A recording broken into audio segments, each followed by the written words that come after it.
and welcome in to another episode of the 3 to 1 podcast. I am your host, Mac Alexander, and this podcast will dive in deep with some of the most entertaining guests from a variety of occupations and get them to walk us through different seasons in their lives.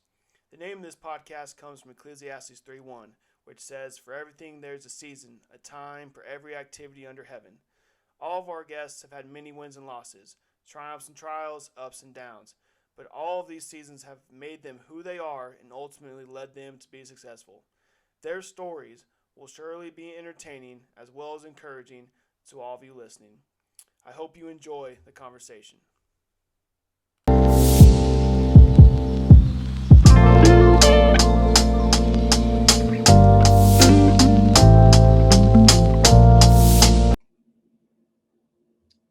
Hello and welcome in to the third episode of the 3 to 1 podcast. I am your host, Coach Mac, and with me today we have a very special guest. We have Olivia Vea. She is currently the video coordinator for Washington State University. And I'll kind of dive into more of her background here in a little bit, but we all call her Oli. She is an amazing, amazing woman, and I cannot wait to share her story and some of her past with you guys today. So, Oli, welcome to the podcast. How are you doing? I'm doing fine, Mac. Thank you for having me. I Oh, really appreciate it. I am fired up to have you here. Um, I know it's been a crazy, crazy time for these past few weeks, but first off, we all know you're a Hawaii native, born and raised, and we'll get into that. But what is your kind of first experience living on the mainland in Pullman, Washington? How has that been for you this year? Um, I've been asked that question a lot of times, especially during 2020. Um, the experience has been amazing. I do credit the people here, the community I'm surrounded with, from the coaching staff to support staff, mainly my work family. Like you guys have made it super easy to transition into a new place, a place that is I would have never guessed I'd be here in like a lifetime, but I am here, and it's been great. It's been great. Absolutely different. I don't see as much of my family as I want to, but with that sacrifice comes a lot of opportunity, which I do really appreciate, and I want to appreciate it for the time that it lasts, for as long as this lasts. For sure, for sure. That's awesome. Well, we're blessed to have you. So, for some of the people out there who may not know, when they hear the term video coordinator, they may not know exactly what that means. So, why don't you kind of tell everybody what that means, what it all entails? Okay, so essentially the responsibility of a video coordinator is to take care of everything video, any type of video need for our coaching staff, our football coaching staff. So for me, the way I've operated since becoming a full-time coordinator was I need to take care of, say, opponent film, any type of film that our coaching staff will utilize to study our team, study our opponents, just study technique in any type of way. That is my main focus. Because if I take care of that, if I take care of business in that sense, then anything else that comes with it that comes second. But what we've been doing with my staff is we film every single practice, from a workout to a walkthrough to a full goal practice, from fall to the season to spring camp. Um, is basically whenever a coach says they need film, my crew is out there capturing a specific assignment, for say a 2 hour practice, from a 30-minute workout to a 2 hour practice, whatever the case may be. But we also, on the flip side, we do tech support. We work with a program, a football technology program. And if anything does not work there, we have to be able to fix it or find someone else that can fix it. And another part to the job is we do some creative content. I would love to develop that part in our current staff, but that technically comes secondary, but Mhm. it is just as important. We do highlights, weekly highlights of our team, matched up against opponents. We want to excite the team, get them all riled up for the upcoming game, and just do my part to make everyone believe that we can do it. Encourage them to be to go out there and do their best. But it's kind of the job at hand. Mhm. Yeah. and she does a wonderful job. And for all you guys out there who don't know, when she says film a practice or a workout, you may be thinking you just have one video camera out there filming, but there's 4 to 5, if not 6 cameras. How many do you have at normal practice? How many cameras would you have? The base for us is 4, but we build off of that, right? So we guaranteed 4 cameras, and then from there, based on the daily schedule of a practice, we'll add ground cameras here and there. We have a VR camera, a virtual reality camera, and we just try to grow from there. But that's really what we try to do. It's pretty amazing. It is pretty amazing coming from a small school guy where I've had to be in charge of video. It is not a simple and easy task, and you make it look very easy. And you get around needy coaches like me who needs multiple camera angles, you make our lives very, very easy. Yeah, it is all good, because when I meet coaches that have video coordinated in their past while coaching or having a position, I have all the more respect for you guys, because I stress enough on just my sole department. So to think that I have to teach young men to, go out there and win, on top of making sure that I get all the footage that they need to win, no, thank you. That's it.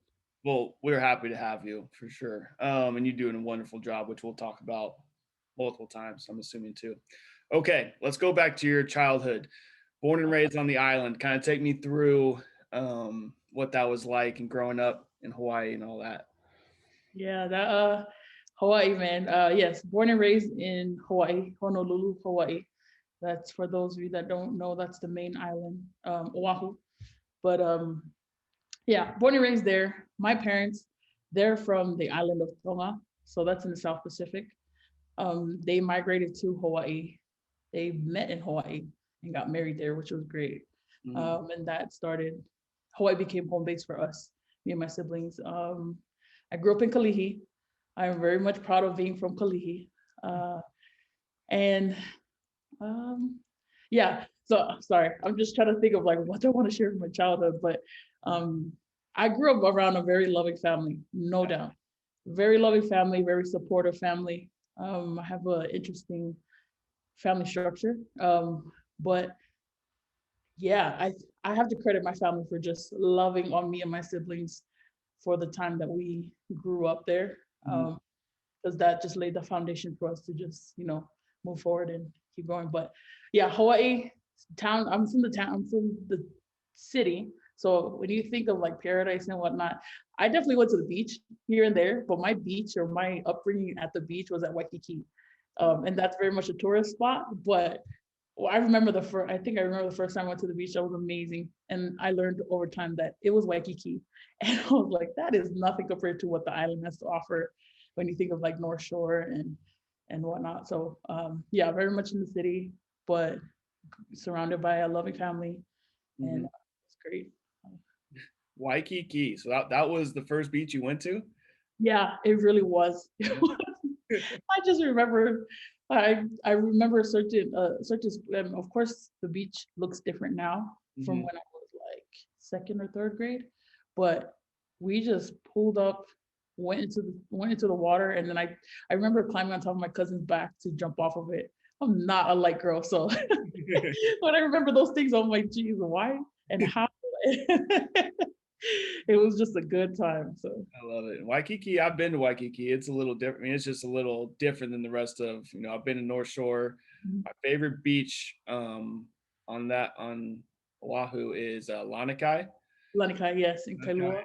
My buddy, it's unmatched for sure. Just sorry. Your boy. Yeah. So how many brothers and sisters do you have? So, excuse me. So I have 2 sisters. Okay. I'm the youngest girl. Then brothers, I have, please excuse me, because I don't want to miss anybody. There's 2 of them. I have 5 brothers. 5 brothers. My youngest brother is after me. So I'm second to youngest. And then my youngest brother is the last out of everyone. But yeah. I mentioned that I'm like from a very blended family. I feel like all my life I've had to explain this to people because of like where I'm at. I was grew up in Kalihi. I went to school by myself with none of my siblings. until I got to high school. And then I attended high school with two of my siblings, my older sister, and then my younger brother. We have a different last name because I am adopted by my paternal auntie. I was raised with her family. And that's where I got three brothers. And then between my parents, I got one brother, one sister. And then my dad had kids before he married my mom. And that's one brother and one sister. So yeah, sorry, very blended. I feel like for someone who has explained it my whole life, didn't do a great job explaining that part. But yeah. It's all good. Yeah. So adopted by my auntie. I took the Vea last name, which technically is my uncle, but that's my dad. Like by all means, when I say my dad, that is my dad. So technically my uncle from through marriage, and then was raised as a Vea in a different household from my younger siblings. And it wasn't until I got to high school. I go to high school with my older sister, younger brother. We were with different last names. Me and my sister look alike, like twins. And people like, so what happened here? And then the district that we went to, the high school that we went to, majority of the people there knew my sister, like, from elementary, because it was just the same community. Then I came into the picture and everyone's just like, we've never seen you before or never heard of you. But yeah, so it's been great. It's a very can be complicated, but over time I've learned to appreciate it. Yeah. No, it's gonna be fun for your kids one day to figure it all out. Oh yeah. For sure. Yeah. Okay, so when did your passion, I guess, for athletics and sports? Because you're not, in my opinion, you're not a normal video coordinator, because you know about football, you know about the game. Where I know some other, they're just all into videos and technology. So I guess, where did your love of sports, where did that all start and kind of grow and blossom into where you are now? Yeah, well, growing up in Kalihi, my house was like the house where everyone's parent would come to, say on the weekends, just everyone hang out, play cards, gamble, drink for sure, and just have a good time. So when all the aunties and uncles would come over, all the kids come over, all my cousins were just with each other, and we lived towards the dead end area on Lanakila Ave, and it was just gravel everywhere, gravel and then the street. We didn't necessarily have like a lawn or grass and whatnot at the front yard, but we just played into the night and hopefully into the morning at best if we were lucky, if everyone was still around. But yeah, we just played basketball, football, whatever, tag, hide and seek. But just having that fun of like being with your family and playing sports and getting, like, I guess, being competitive with each other, that just grew into, like, as you go into middle school, high school, your cousins go into sports. I had a few cousins my age go into football. And sorry to backtrack a little, every Sunday we were watching NFL football. Yeah. Like, I would skip church to watch NFL football. It was great. And, Super Bowl, like everybody else's household, was just like a party. So so we definitely, when major sport events happened, even boxing, people were at my house watching and just having a good time. So I grew up just enjoying it to watch. And then as I got older, I mean, the crazy thing is that I probably love football more than my brothers.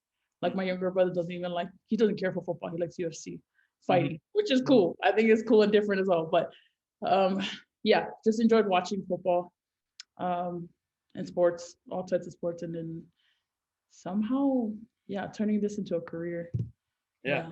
We can get into that. That's awesome though. So you just kind of were born into it and just loved being athletic and being around. Having a big family definitely helped. Yeah. It's kind of being around sports, and that's awesome though.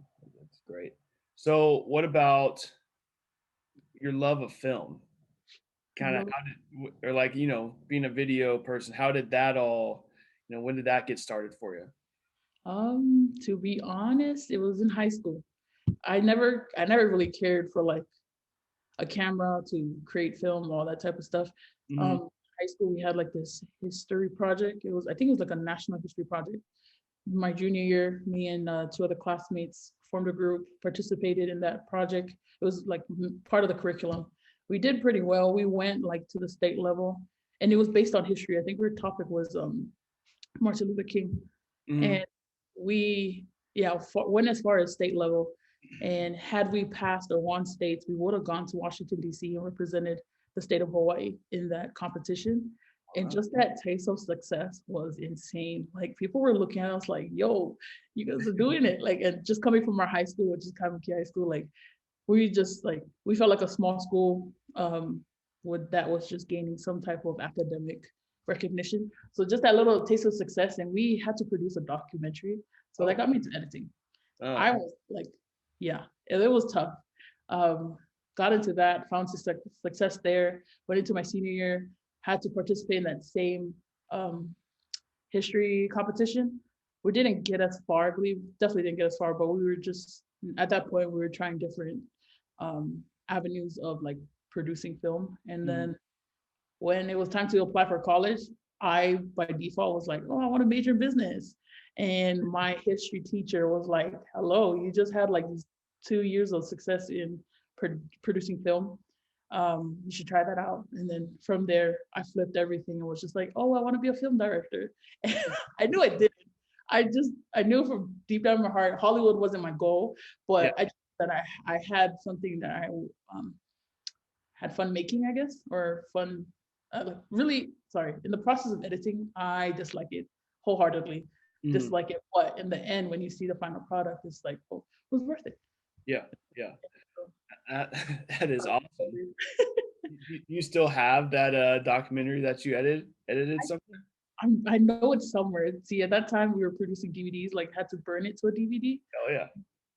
We were making copies, giving it to our relatives, like, yeah, this project is, or like, I think our junior year, we won a few cameras for our high school. Like that was the prize, right?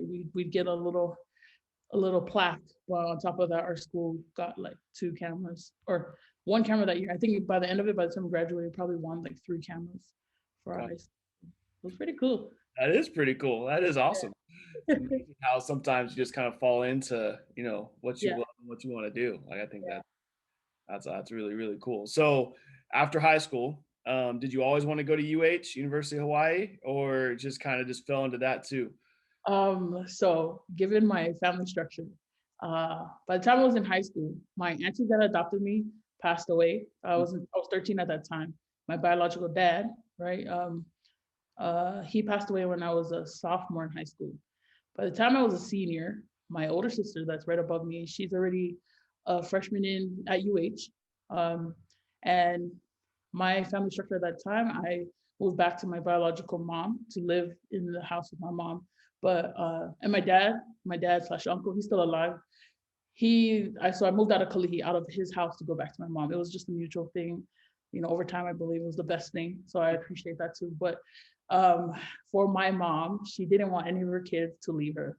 Like, I want to attribute that to, let's say, a cultural thing where my mom just wanted to keep us safe, keep us close to her, technically under her arm. That was something we always joked about.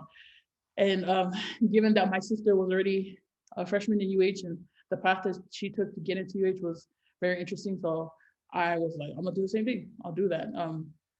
I definitely thought of college, always wanted to go to college. I didn't necessarily have a favorite school outside of UH that I wanted to, but I know my senior year, if I'm looking back at it, I probably would have just like applied to other universities for the heck of it. If how my mom functioned wasn't that way, I probably would have applied and just tested the waters in the mainland. But yeah, technically, according to my mom, UH was my only option. But at that same time too, like mentally for me, I was like, oh, I'll follow that path because my sister already like laid it down. So I'll just, see where I can go from there. I gotcha.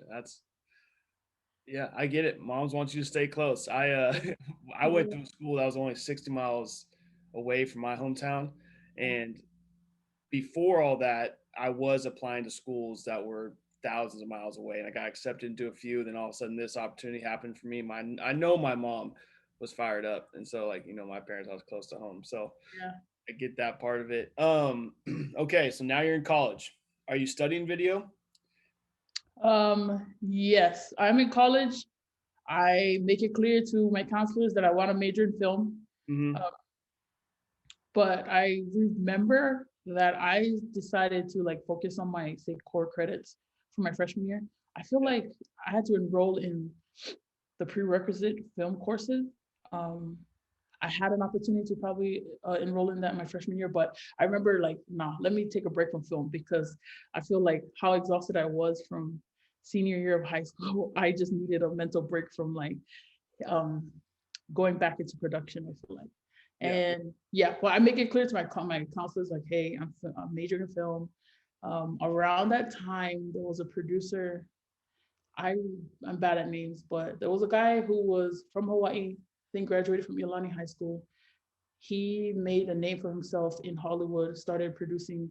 I think he was an executive producer for some big time shows at that time. And during that time, Lost, the ABC show Lost, was filming in Hawaii. Yep. Uh, it just felt like film in Hawaii was um, a growing avenue for like anyone that wanted to do that. And yeah, I definitely was like, sure, that's still my thing. And yeah. Okay. That's awesome. Lost. Have you ever watched Lost all the way through? No, Neither have I.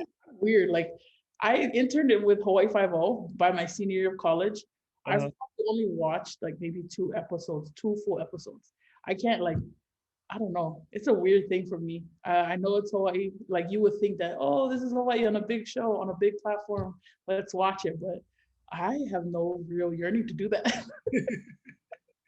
Whoa, wait. So you interned with Hawaii 5-0? Yeah, by my senior year of college, Mm-hmm. I think I needed like one more internship credit, and those credits are like you have to work 120 hours in the span Yeah. of a semester. Yeah, and luckily the opportunity presented itself, and I got it. I really thought I wasn't going to, and yeah, when they said you got it, I was like, shoot, I'm gonna show you. I'll work. Yeah. What was that experience like? It was cool. Like it gave me a real taste because of course it's Hollywood, right? It's a CBS production. Mm-hmm. It just gave me like that behind the scenes feel of like what it really takes to produce, say, a 60-minute show, 45-minute show. And then like how many people it takes to actually make an episode possible, let alone a whole series. And we shared like I think every week we will take turns between the production office and on set. So I got a fair experience on like different like yeah different platforms on how to be a part of a show or a production. And like my first day we filmed in Liliha, which is in my neighborhood. um and like of all things, right, I go there and I'm thinking in my head's in the cloud like, oh my god, what if they need somebody, I'll step in, whatever the case is, right? Sure enough, my first day on set, the storyline has to do with quote unquote Tongan pirates. That doesn't exist in real life, but the show the show was about Tongan pirates. They were the bad guys, right? Yeah. um and they were filming one of the scenes of their like uh one of their shacks or like whatever their hideouts. It was a house in Liliha, which is in my neighborhood where I grew up and all of that. And at some point they were like, hey, we need one more Tongan person to fill in as an extra, like as another bad guy.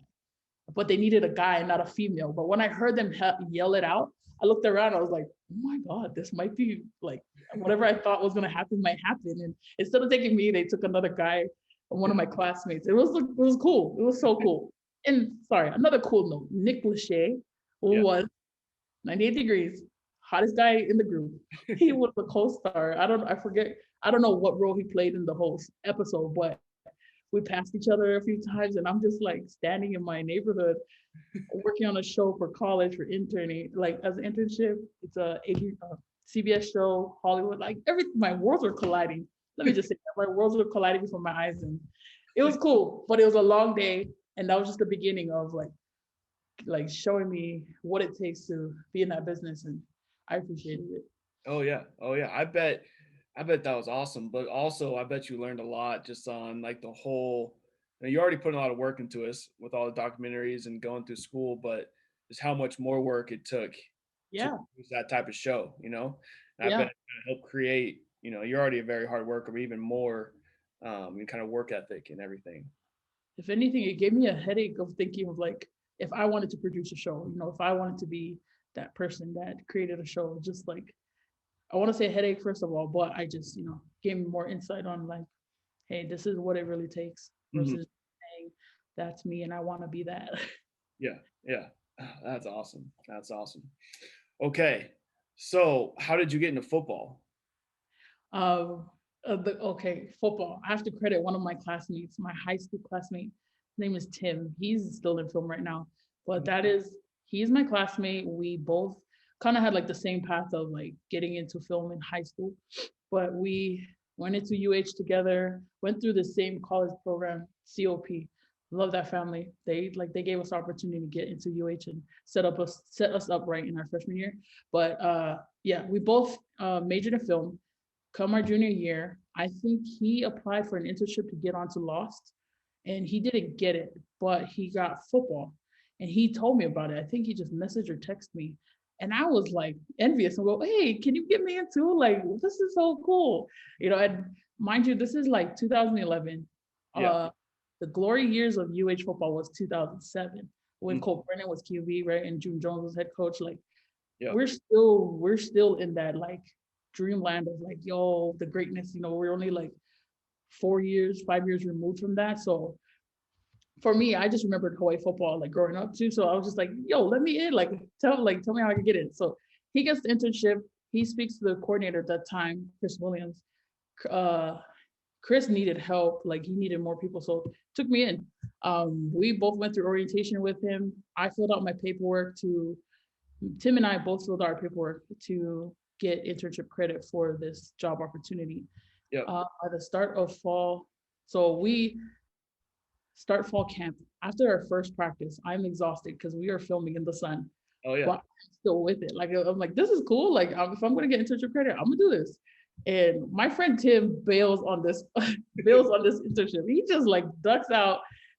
Chris is like the coordinator at the time. He's like, "Hey, what happened to Tim?" And I'm just like, "I don't know, but I'm still here, so let's go." So yeah, I participate in fall camp. I work with them as a volunteer basically. I Mhm. apply for the internship credit or like for that class come the fall semester. My program denies it, says that it doesn't qualify as an intern, as an internship opportunity. And I was like, okay, I get it. It's probably semantics and how what they considered an internship, a valid internship, and so forth. But I remember when I didn't get the credit, I was super bummed. But I was like, hey, I'll just stick with it. Like, we'll see where this goes. So I stayed on as a volunteer for the 2011 semester or Mm. 2011 or 10, sorry, 2010 season. And yeah, I just worked my way up from there. And it was the best move in my life, I gotta say, thus far. I love it. And you were a volunteer, and let's just paint the picture of a volunteer video filmer. I know what those people are like. Oh, You, yes. in practice, you go and you stand up on the lift or Mhm. whatever the school has, and Yes. you just film Up right practice. on the rooftop. A rooftop. Yep. No guardrails, nothing. Oh, only in Hawaii. Yes. Um, and you just film for 2.5 hours a day in the sun, and you have to be on point because if not, then you're letting and my I look at it as you're letting players down, coaches down, Oh, and then you absolutely. get in trouble too. Yeah. So you No, had to have some days where you were struggling. oh, Um, absolutely. yeah. Absolutely. Like, um, there were days I was a volunteer for that year. Someone was the lead.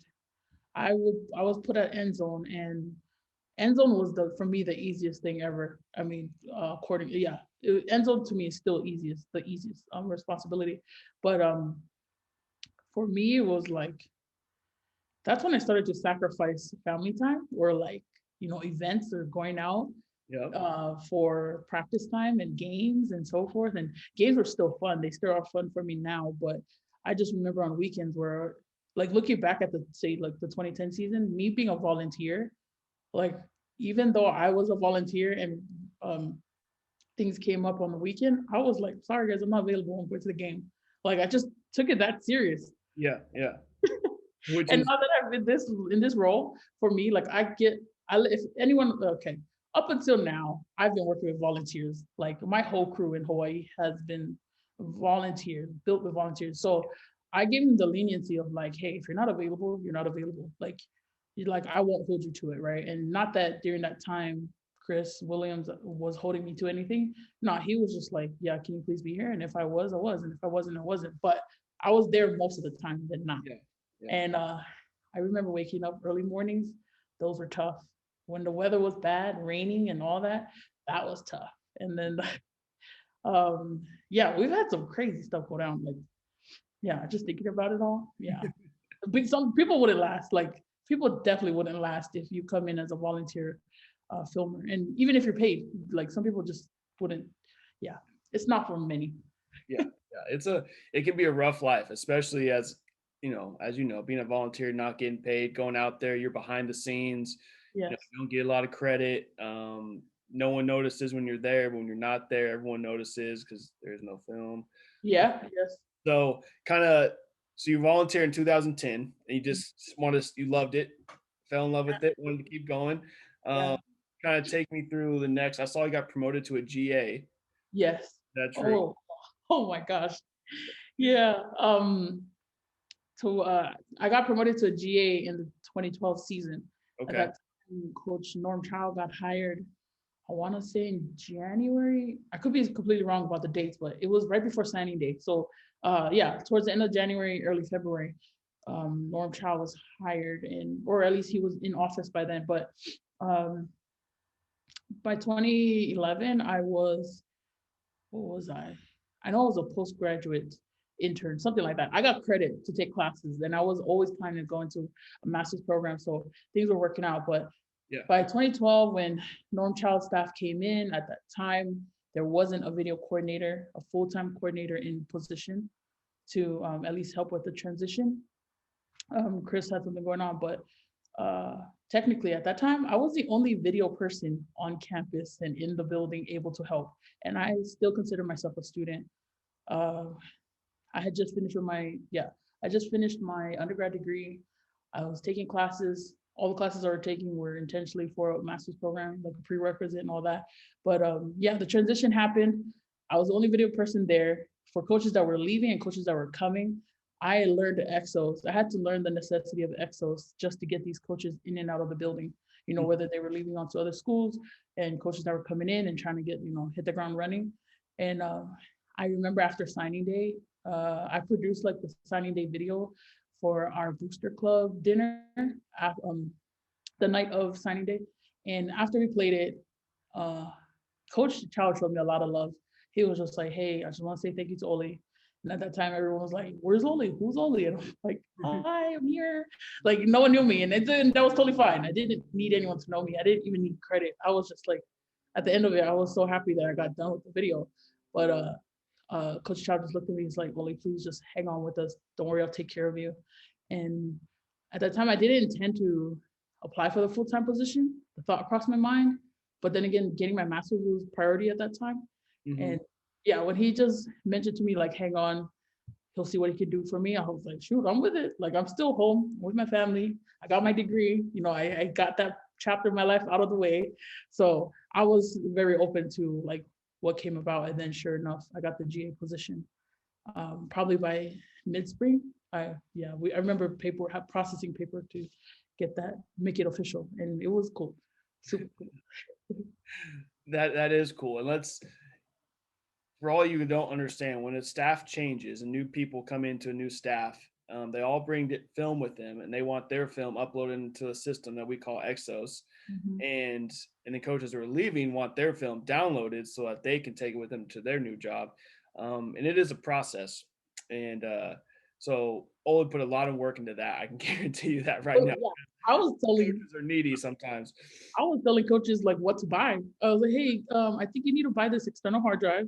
And they're like, oh, well, how much should I spend on it? And I'm pretty sure external drives for like a terabyte and stuff was like going at $100 or something. It was, I just felt in a weird space. Like, I'm telling a full-time coach, like, hey, coach, go to Best Buy and get this $100 hard drive, bring it back to me. And then I'll, for them to entrust, for me first, to learn how, like, to believe what I'm saying, to learn what I'm saying, right? And to trust in that, and then tell them and them to trust me, all that. It was great. I needed that. I needed that to be here right now. So it's, when I look back at it, oh, freak. It was a good time. I bet that year and like those few months were probably like where you grew a ton, and Yeah. you took a chance, you felt, and then you just the chance was kind of given to you, and you just took a hold of it and made it yours, and it worked out for you. Now you're here. Yeah. So you became a GA, correct? Yes. How Mhm. long were you GA for? Oh Lord, I probably ran that GA ship until the clock ran out to the ground. Actually, I think I was technically in GA for like 3 years. Okay. How that's possible, I don't know. I'm pretty sure people made things work for me. I know it had to take a coach's approval and all that, but Mhm. I stuck around till say the 2015 season, and during that time it got kind of gray. But I went from a GA position to a paid intern, um, and I was still trying to get through school. Still trying to get through school, and like that's when the transition for me was like I still love school. I still want to get this master's, but this job here is still very entertaining. And Mhm. whether I want to admit it or not, I gave the job more attention than I did academics. Yep. Um, and yeah, I think time ran its course, and it was just like you clearly like have given a lot to this position, and I invested a lot, and I did that sometimes at the sacrifice, or a lot at the sacrifice of my my journey for my master's. But Yeah. yeah, I was there for like I was officially probably a GA for like 3 years, and Gotcha. then turned into like a paid intern. Gotcha. Let's Yeah, just say you were focused on your career and your yeah. master's. You kind of just put, you I was wanted focused on a career. to And it was for me necessarily, but yes, I was focused on a career. I love it. I love Yeah. it. So you volunteered, making no money. Yeah. Then you GA'd. Do you remember how much money you were making as a GA? 1,200 a month. Remember that when that stipend check hit, I was like, I'm paid. I'm out here. 1,200 a month Yeah, that in was Hawaii is not a lot of money. bruh. Like, yes, that's why I give credit to everyone around me because I was at home living with my mom and my siblings. My mom Hmm. took care, like my mom was the breadwinner for our family. So she held it down. I mean, strong tonguing woman.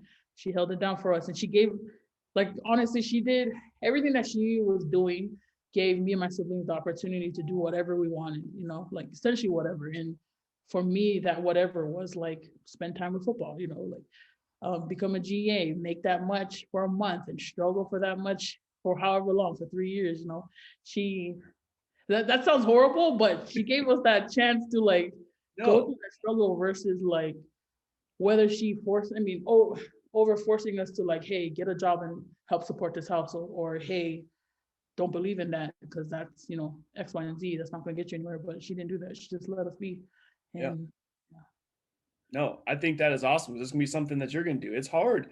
I think you may not have known it, but you're kind of chasing a little bit of a dream, and your mom oh let yeah, you go and chase it. And that's something you're going to take on to your kids. And oh I yeah, knew one of a coach told me one time. He goes, Mac, getting into the whole football profession is hard. So mm-hmm. take whatever help you have. Don't be ashamed of it. To take the help, and then one day you'll pay him back someday. Like it's just whether with money or just with thankfulness, whatever it is. And that's what your mom did for you. And it's going to be, Yeah. I bet you tell her thank you all the time because now look at you. Oh yeah, my mom knows it. I mean, my mom's a G. At the end of the day, when we're just sitting at home looking at each other, she's like, you guys are there. You guys are where you're at because of me. Yeah. We're just like, geez, okay, I'll give you that. Like, I can't backtalk that. Although I know what I put into this, right? But Yeah. Yeah. ultimately, I'm able to put in what I put in thus far because I had a strong foundation at home. Hmm. Hmm. Okay, so you're done being a GA, paid Mhm. intern. When do you get the promotion to being the full-time video coordinator at Hawaii? So I remember my start date was August 1st, 2016. That was technically the first day of fall camp, but I've been with the program like Rolo. I think Rolo comes into Hawaii by like November 2015. Hmm. We're all just in limbo of like what's the next move, even like okay before he's hired, even when he gets here, we're just like I know he's trying to sort things out for the team, and everyone's just working to like keep the ship afloat technically and get it to sail the way Rolo wants it to sail. Yep. um I believe we go through spring ball. Yeah, we get through spring ball. The coordinator at that time, so my boss at that time, she got let go, I think somewhere in spring, not exactly sure. She got let go, and then the position presented itself. I applied.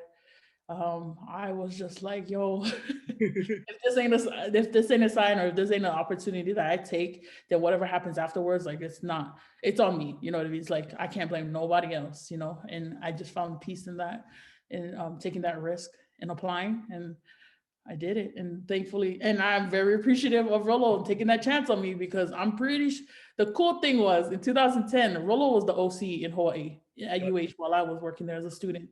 And I want to say he still remembers me from that time. We shared some laughs about some funny stuff. Like, for yeah, there's some funny stuff that just was like, oh my god, this is me in football. But Yeah. yeah, so the things just lined up the way it did, and Mhm. by the grace of God, by all means, yes. I've never mentioned him once yet, but I know this all attributes to him. So, yeah, I'm very appreciative of the opportunity, and I just took it, knowing that whatever happens, happens, and just go on from there.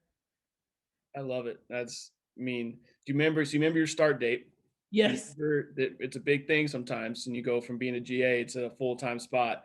Do you remember Uh-huh. your first paycheck? Oh, I remembered it. I remember the contract, everything. So first of all, I don't care that I'm sharing. For me, I'll share it. Like, I remember my contract said that I'm supposed to get 4 grand a month. And I was like, holy smack. I went from 1,200 a month to 4 grand a month, right? Then Yeah. you go and you account for taxes, all these deductibles, all your benefits, all that. It turned into 1,200 every 2 weeks. Mm. Yeah. So I definitely got less than 4,000 a Oh month. yeah. Oh yeah. Oh yeah. Yeah. And I'm saying, okay, I'm saying this is like understanding that everybody complains about taxes. I get it. Like, but I was still like, my first check came in. I was like, yo, oh my Oh God. yeah. It Oh was yeah. I amazing. remember that. I remember that. I remember. I mean, in the long run, you're getting paid double. But the Yeah. same thing happened to Chaz and I. I got a new job. I was getting promotion as a demons coordinator. It Yeah. wasn't. I was making my old job. I was making about $8,000 more. So it wasn't a huge pay raise or anything. Uh, But we went there. Health insurance and everything's just more expensive in this town. I'm making less money than I was making at my old job that I left just because of health insurance and taxes. And I mhm. was I was so upset. But at the same time, I was like, all right, No, it's there's opportunity. a fair level of like disappointment, and just like when you start to look at the breakdown, I'm like, oh my God, they took out this much. My Yeah. stipend check, they never took out anything. Like, although it was once a month, like Yep. I Yep. got a clean 1,200 from that, versus like 2 weeks, yeah, after deductibles, and get that for every 2 weeks. But oh my gosh, I say that sounding very like, uh, what is that? Unappreciative of Yeah. what the bigger scheme was, but yeah, I think everyone has to go through that. Gotcha. All right. So you worked your way up. You're basically making no money for 6 years, worked your way into this spot. Now Mhm. you're in charge. And you actually get to run, like be in charge of people. Yeah. Because within the video coordinator, you have people underneath you that you're in charge of that help you get things done and film. What do you Mhm. think the biggest thing you learned from going, maybe second in charge to first in charge? What was the biggest thing you learned during that time? Um, the biggest thing I learned, I want to say like there's I don't okay for me overall is learning how to deal with people. That was just a constant thing for me, because essentially the way our department was structured in Hawaii was that I worked with volunteers. My department did barely had any money to buy new equipment. We never had enough money to staff an entire video crew. So my entire crew so the way I got a crew was I put out Craigslist ads, I posted flyers in the dormitory, try to post around the community. Just any type of platform that I could think of, I posted, right? And then whoever responded, they came from all walks of life. I took in people that didn't even know football and Hmm. like barely knew how to operate a camera on top of that, right? Like to get somebody that loved football, knew how to function with a camera, and then just give them a practice schedule, and then tell them, hey, record this from period 1 to 20, take care of that, and then fully trust them to do that. Oh my gosh. I and that was just I had to learn how to communicate with people from different walks of life, break down the game to them, break down the game of football, break down how to work a camera. And then on top of that, how to operate a scissor lift, because we are going like 30 feet into the sky, right? And then how to be professional amongst the coaching staff. And for me, it was like, I never wanted to look like a hot mess to everyone outside of the video. Like if they looked at us, I just wanted us to look like, okay, we're taking every challenge and just executing left and right. But really, on our side of things, I'm pretty sure I ran around like a chicken's head that was cut off. Like at times, I tried my best to, keep it cool, but I just knew that I was the one that had to have all the answers, and I had to provide all the answers to my staff, and then figure out how to communicate to each and every one of them in a way that they could understand it, and then keep everybody on the same page. That was a struggle. It still is a struggle, but I know I've grown since I would like to think I've grown since my time in Hawaii. Oh yeah, definitely have, and obviously paid off, because weren't you video coordinator of the year in the Mountain West? Oh my gosh, yes. Yes, I was. I can't tell you, like, I don't want to. Oh my God. Okay, there's so many things I feel about that award. Like, it came at a perfect time. Yep. This was by the time, when I got the call from our I believe it was Chris Miller, who was the video coordinator at Air Force. I don't know what the right term is, but he was basically like I think our liaison between Mountain West coordinators and CSVA, which is like the Collegiate Sports Video Association. So like the overbearing, I guess, organization. Yeah. So that was just like our little group. But yeah, he gave me the call. I'm still in Hawaii, trying to figure out my current situation with the new coaching staff there under Coach Todd Graham. I remember, I think I was talking to Coach Todd Graham about an assignment or something. I get a message from him from Chris Miller through Facebook Messenger. He's like, hey, you got time to talk? And I was like, oh, let me hit you up in a few minutes. I go to my office, I'm sitting down, and I just call him. I was like, hey, what's up? And he's like, hey, girl, just want to let you know, congrats on winning, yada, yada, yada. And I just lean back. I'm like, what? What? Like, I didn't want to believe it. Yeah, I was going through so much emotions, and at that time it helped validate, like, I felt like it validated my time in Hawaii. Not knowing that was going to be, essentially be my last couple months there. Like, it really did just put like it's like a cherry on top, or icing on the cake, of just like, oh my God, all these years of just like, finally trying to make it through every practice, every camp, and so forth, and season, just like executing and doing it to the best of my ability. Yeah, it felt freaking good. It felt freaking good. Because essentially it's your conference coordinators that have to vote, right? And if you win majority of the vote, obviously you win video coordinator of the year. So for them to vote for me, or for me to get majority of the vote, so to speak, like I appreciate it, because all these guys, I consider them OGs in the game, and I have easily called each and every one of them, from Bill Guerin at Utah State to Murph at San Diego State, Chris Miller, Chris Cooks too. He was at New Mexico. I need to give all of them credit, because when I came in 2016, I was calling everybody. Like, hey, like, I could do the daily operations, but just to expand and get better at like the bigger picture, I relied on a lot of them. So yeah. Oh my God. It was a great feeling, honestly. I know it was. I know. And you just still giving credit to other people is why, you're just one of those good people in the profession, and you're getting, you earned this award. You obviously did something right, and everyone saw that. But you're still giving credit to everyone else, and that's why, I think you're special, and why you're on 3-1 podcast. Hey.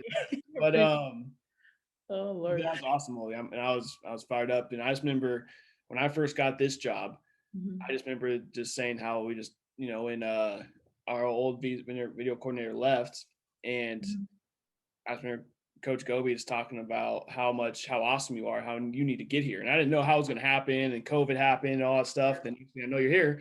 It was awesome. Yeah. But I'm just fired up that now you're kind of in my life, and I get to talk to you every day. So the feeling is mutual, Mac. You tell me like by January 2020 that I was going to be this whole new family of people. Like, I wouldn't, not that I would have believed it, but I just would have felt like it's hard to believe or hard to see. But the feeling is mutual, Mac. Like, I'm very much enjoying Pullman because of you guys. Yeah. Okay, so this question, I'm gonna kind of get into a leadership question, but you've been around some different coaches, Hmm. right? And you've got to kind of observe. I know you're doing your own thing, but kind of observe different coaches talk, how they motivate, how they teach, how they're organized. What's some lessons you've learned, I guess, from some of these coaches that you get to see all the time? What are some biggest lessons you've learned from them, and kind of how they go about living their lives and teaching young men? Yeah. Do you think, okay, I'm gonna, I'm processing the question, but I'm also like, I don't wanna, whatever I say this like about particular coaches, I say this like with the best intention. I don't want it to come off wrong. So Yeah, like, you don't have to say their names either. You can just say different things you learned and what you liked. well, because as you asked the question, the one thing that comes to my mind are like the head coaches that I served under. You know, Mhm. I worked under Coach Mack. I wasn't super close with the staff, but I was around enough.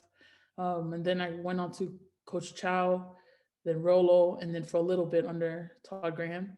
And I want to say like between, let's say like from Chow to Rolo now, and like with my short time with Todd Graham, like each of them preached love for the team, love for the team, love for the staff, for the players, for the game of football. Like each like underlining message was always love for everything around you, right? Whether football was your main focus or the people that you love was your main focus and the main reason why you were doing this.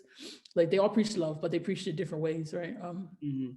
Coach Chow, like, and this is my perspective. Like I saw Coach Chow as like the loving grandpa that just wanted the best and wanted everything for the players. You know how he went about it.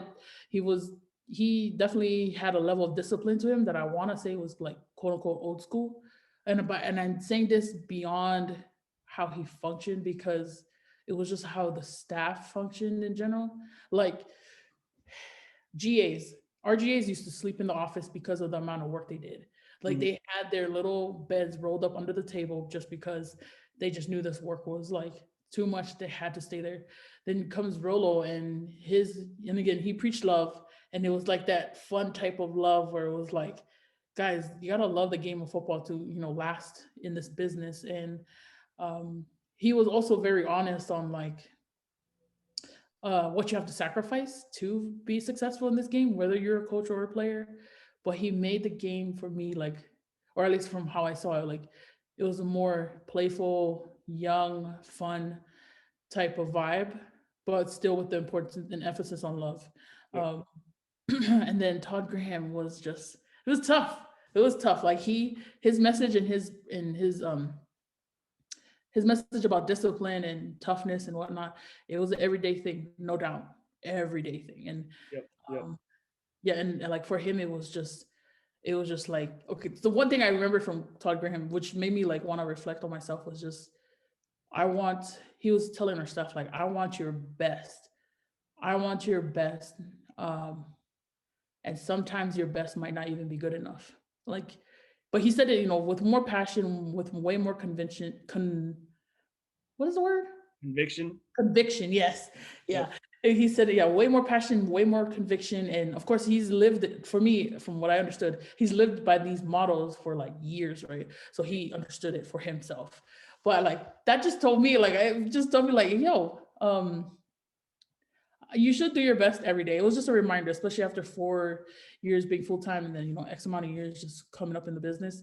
It was a good Mhm. refresher of just like, do my best and just know that sometimes my best might not be good enough just for, especially in that moment where I was like, I felt like I was in limbo because I didn't know what my contract was gonna be like for those that don't know the business, but just in the transition of like who is held over, who is let go, who decides to move on and so forth. So it was just like, and it just told me like, just try my best, do my best and continue to do my best. And maybe over all the years, that was my whole thing, was just like, do your best and say that's what I preach to my staff too, was like, yo, I don't want to be the problem in this program.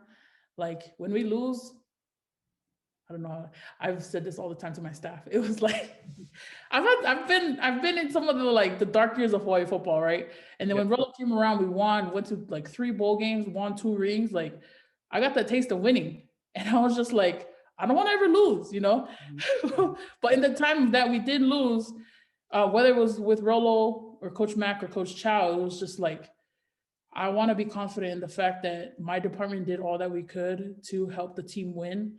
And if I feel like we did do that, then that's all that mattered, regardless of the result and regardless of what anyone said, right? Because if you miss a play, then it becomes a problem and someone raises that issue. But and I understand, and that came with like understanding, like we all make mistakes, right? But still, that technically is unacceptable. Yeah, yeah. I No, don't know. Sorry, I'm like going around circles, but no, if you're any, right. yeah. No, I completely agree. I think you said it very well. And you got to be around a lot of guys who've done it at a high level and are great at teaching and whatever their culture is. And it might be centered around the same values, but everyone is different and goes about teaching it differently. Yeah. Um, I think it's awesome. So, one thing I've noticed about you, Oli, is that a task isn't too big for you. Like I know now, like you're in charge of the video staff, and you're not necessarily in the lifts anymore. You're the one getting stuff coming down, and I always see you doing other things too. And so I have a belief that servant leadership is the best form of leadership. Mhm. I've written multiple papers, I've done different studies on different forms of leadership, but I want to get your opinion. You don't just because I said that doesn't mean you have to agree with me. You can definitely disagree, but when you think of leadership, and if you think if you like servant leadership, whatever, what do you think is the best way to lead people? Now you get to lead how many people are in your staff right now? Oh, right now we're about like five, including my full-time assistant. Gotcha. So you have about 6 people. So that's still as a decent amount of people to lead every day. Mhm. What do you think is the best style to lead them to get them to be their best? Um, so yeah. Yeah. Um, I totally believe in like serving others. Like I not, and it's not just because you agree to it. Like I come from this, and what is that? We've okay, at least in the past 2 to 3 weeks, I've attended Bible study, right? Or athletic Bible study um sessions, and it's helped me to just like hone in more on my thoughts and whatnot and who I am. And I think one of our recent conversations was just like being a part of the body of Christ. And it's like you have, and I don't even know the Bible verse, but it's just like everybody serves a different purpose, but we're all part of the same body. And my whole thing is, and being that I'm like the youngest girl, second to youngest overall, I've never grown up in the environment where I had to be the one with all the answers. I was the servant, if anything. I was the servant, and I sat back, and not that it was just like, not that I was ever the perfect servant, and not that um, what is that, wanted to lead. I don't know, I was never perfect, just know that. Like if someone told me what to do, I wasn't always like, yes, I'm gonna do it, and then go on about my way. It was never always like that, right? I definitely fought back. I definitely was disobedient at times, and just had my own opinions in comparison to my siblings or whoever was leading. But I came, like, for me, being the second to last and youngest girl, I've always told this. I feel like in talking with my older sister, I was just like, I get that. I get why I'm not the oldest girl. I get why I'm not the oldest overall. I understood my purpose in like being the number that I am amongst my siblings, and like, um, I feel like understanding that role has helped me to understand from a position of, like, say, my students, just knowing that, and also starting from the bottom technically in this business. Oh I yeah. know what it takes. I've been through some stuff. I've had to edit and film in a lift for an entire practice, and I've had to organize my staff in a way that makes that possible for myself, right? So I feel like personally, I've been there, done that in this profession because I have that confidence. I have, I am able to lead my students. I'm able to lead my staff, but I feel like I'm going all over the place. But it's just No, like, you're good. You're good. it's just like, in what is that? Because I know where I've been and what I've done thus far, I'm pretty confident in like telling my guys, hey, film this from A to Z, and Hmm. with minimal minimal mistakes and whatnot. And it's like I feel like if ever they, not that they were, anyone has ever questioned me or whatnot, but it's like I feel like I'm coming from a place of knowledge and a place of confidence where it's like you can ask me questions about this and what we're doing, and I can find the answer. I might have the answer, and if I don't, I'll go find it and whatnot. But like I just feel like my upbringing has like, because I come from a role of a servant, the way I see it, from a role of a servant, like and on top of that, my older siblings, not that anyone was perfect and not that anyone was completely trash, but I've had strong, I have a lot of strong leaders in my family. I also have some that went about their own ways and led their own things. So like I've absorbed, the good and bad from all types of mistakes and accomplishments that my older siblings have had. So like Yeah. I don't know. I just felt like I've been in a great place where I could be the servant. I can watch leaders lead, and then also be in a place where I can form my own way of leading and whatnot. But I'm sorry, Mac. You just tell me, keep asking me stuff because I feel like I didn't answer the question. I just went on about my own conversation. Just sorry. No, oh, you are great, and you just and you may not see this.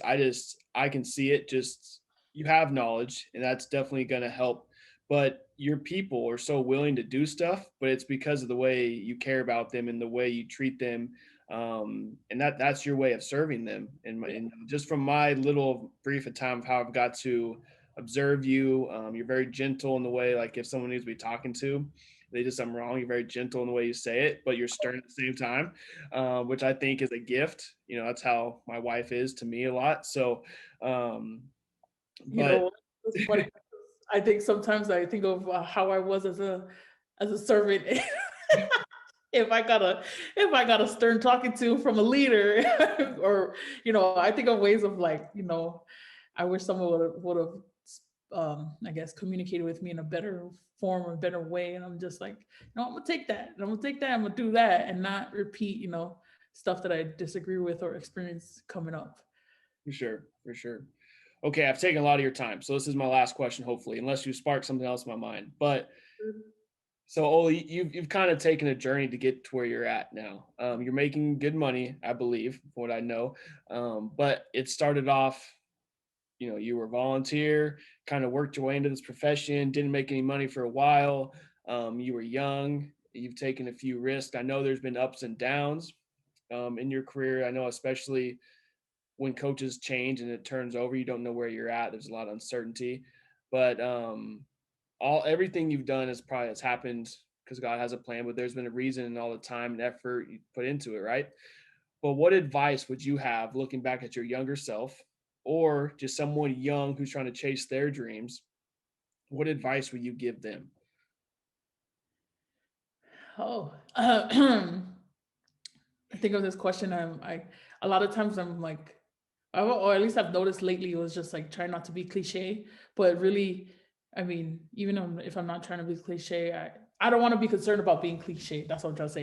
It's Yeah. just like it feels easier said than done, but it's like don't give up. like don't give up. Like that is really it. Um, I mean, I feel like I can go on about other things, but um I feel like I need to give this a lot more attention than just that because You're good. That's great advice. You don't have to. I mean, it's true though. Don't give up, and I think you weren't afraid to chase after something you enjoyed. Even though you yeah. didn't know you loved it at first. You figured it out. You kind of like, oh, I'm all about this. Even after being in the hot sun day one. Oh my Um, gosh.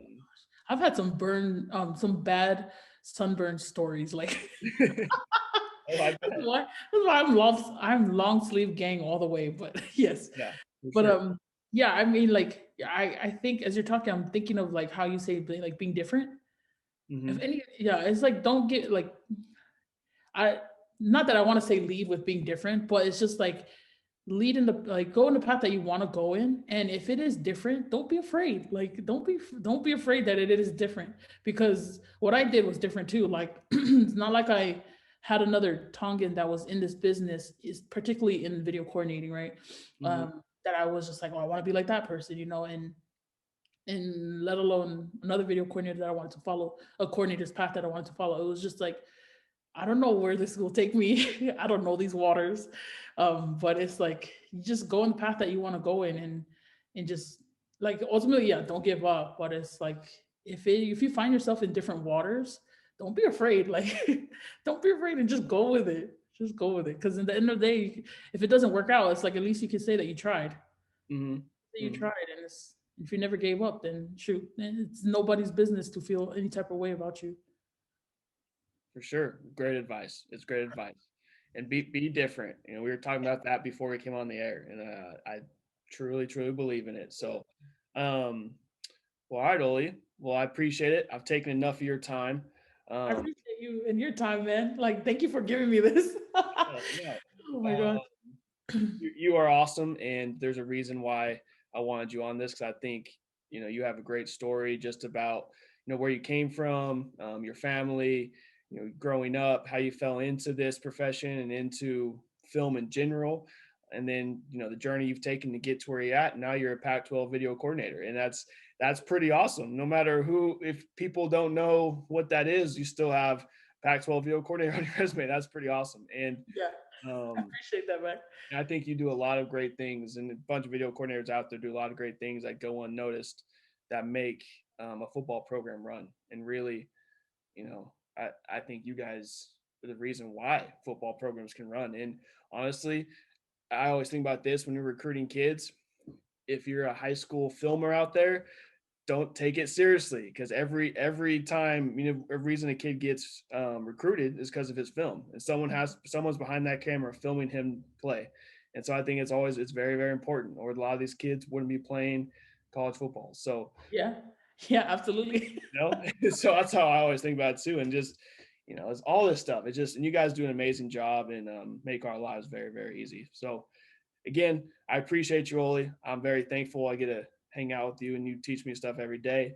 And yeah, thanks for being on the podcast. Thank you, Mac. Thanks for the opportunity. Just know this feeling is mutual.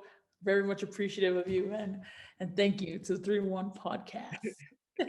Yes, ma'am. Well, again, thank you guys. This is another episode of 3-1 Podcast with Olivia Vea. Call her Oli for short. And we'll see you next time.